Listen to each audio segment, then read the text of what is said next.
जब आपने स्पीच शुरू की थी तो आपने बोला था कि क्रिटिसिज्म को जो है वो कम बढ़ावा देना चाहिए। कुछ लोग जो है वो क्रिटिसिज्म ज़्यादा करते हैं और स्पोर्ट्स की एक्टिविटीज़ को कम सपोर्ट करते हैं। तो किस तरह से देखते हैं कि वो जो लोग जो स्पोर्ट्स स्टेडियम को लेकर बार बार क्रिटिसिज्म क्रिएट करते हैं, उनके लिए आपका क्या मैसेज रहेगा? देखिए, मैं आपको एक चीज़ बताता हूँ जो आपने इशू यहाँ पे किया, हालांकि थोड़ा सा इससे अलग है, लेकिन मैं आपको बताता हूँ कि इन दिनों बरसात का मौसम है।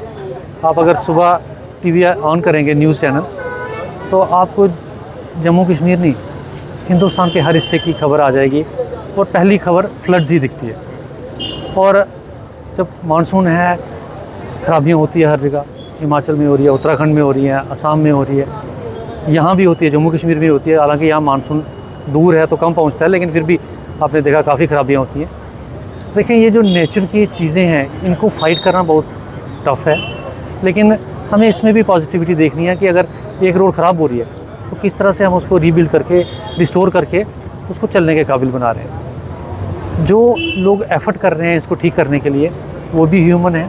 अगर कहीं कमी रहती है, मैं इसको ये भी ऐसे भी लेता हूँ, कई बार ऐसी चीज़ें जो हैं वो आते हैं, चाहे वो अगला सोचता है कि मैं क्रिटिसिज्म कर रहा हूँ, लेकिन मैं उसको पॉजिटिवली लेता हूँ और इमीडिएटली जो ऐसी खबरें मेरे तक पहुँचती हैं, मैं इमीडिएटली अपने अफसरों को लगाता हूँ।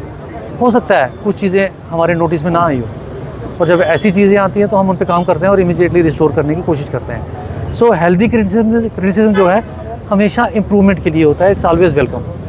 जहाँ तक स्पोर्ट्स की बात करूँ, मैं स्पोर्ट्स मैं पर्सनली मानता हूँ कि बहुत अच्छी चीज़ है, बच्चों को इसमें शामिल होना है। इवन यहाँ मैंने देखा कि जो मेरी तरह थोड़े मेरे से कम एज वाले, मैं तो अपने आप को बूढ़ों में गिनता हूँ, लेकिन जो कम एज वाले थे वो खेले हैं, मतलब जो हायर एज वाले, और अच्छा लगा कि उन्होंने पार्टिसिपेट किया।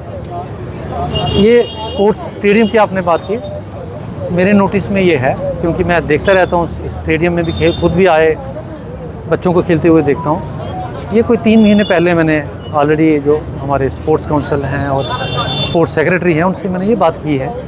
ऑफिशियली एक चिट्ठी भी लिखी थी उनको और 2-3 बार उनसे बात भी हुई, और ये इसको रिवैम्प करने के लिए, अपग्रेड करने के लिए एक बड़ी एडवांस स्टेज पे ये पहुंचा हुआ है। जैसा आप जानते हैं कि सरकार में कोई भी प्रोसीजर है उसको एक तरीके से चला जाता है।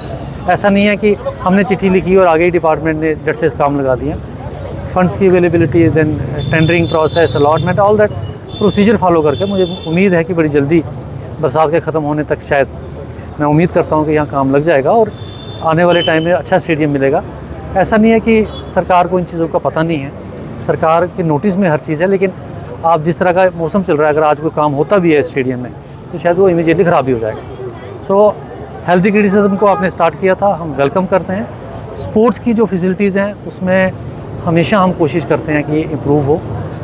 जब इस साल का डिस्ट्रिक्ट प्लान बना था, तो जब हमारे एडिशनल चीफ सेक्रेटरी फाइनेंस ने डिफरेंट डिस्ट्रिक्ट से इंटरेक्ट किया था, तो हमने भी एक डिमांड रखी थी कि हमें स्पोर्ट्स में थोड़ा एक्स्ट्रा पैसा दिया जाए। और 2 दिन पहले उन्होंने मीटिंग ली, उसमें उन्होंने कहा कि हम कठुआ के लिए कुछ एडिशनलिटी रख रहे हैं। तो मुझे उम्मीद है वो भी जल्दी आ जाएगी, तो हम उसमें भी कुछ ना कुछ कर पाएंगे, क्योंकि हम ये स्पोर्ट्स बच्चों को करवाना चाहते हैं और चाहते हैं कि इंफ्रास्ट्रक्चर जो बच्चों का है बहुत अच्छा हो।